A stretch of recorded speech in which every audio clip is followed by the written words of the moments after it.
እሱን የሚመስል አልመጣም ይላሉ አውሮፓውያኖቹ።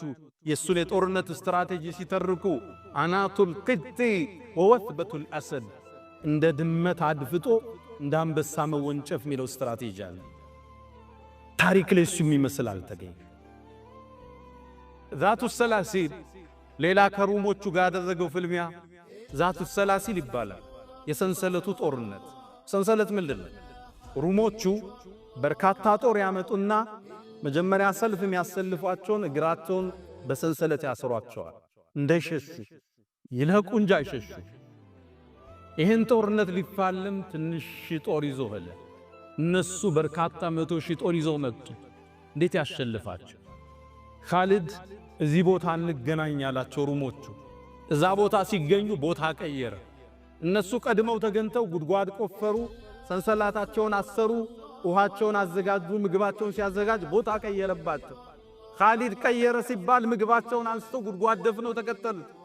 ሄደው ቀደቡትና ቆፈሩ፣ ሰንሰለት አሰሩ።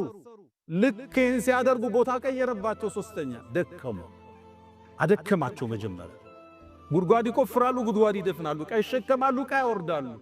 መጨረሻ እንደደከሙ ሲያቅ ሰራዊቱ ፊት ለፊት ተገናኛቸው። በአረቦቹ ፍልሚያ ሙባረዛም ይባላል። ሁለት ጀነራሎች ፊት ለፊት ወጥተው ይላተማል። ያሸነፈው የጦርነቱን ቃና ይወስነዋል። ስነ ልቦናዊ ማሸነፍ የምታሸንፈው የመጀመሪያው ፍልሚያ ላይ ኻሊድና የነሱ መሪ ሁርሙዝ ወጣ። ፍልሚያው ተደረገ። ከኻሊድ ፊት ማን ይቆማል? አንገቱን ከተከሻው ላይ ደነገጡ ሩሞች። እነ ኻሊድ ከፍተኛ የሆነ ዘመቻ አደረጉ። ድባቅ መጥቶ ወደ መዲና ተመለሰ። ኻሊድ ረዲየላሁ ተዓላ አን ኻሊድ አላህ ይውደደው። ከዛም ከነቢዩ ዓለይሂ ሰላቱ ወሰላም ህልፈት በኋላ የሙሰይልመት ኢብኑል ከዛብ ህዝቦች እርቲዳድ ሲያረጉ እስልምናን ለቀው ወጠው ሌላ ሥራ ሲሰሩ ሂዶ ሥርዓት ያሰዘውን እሱ ነበር።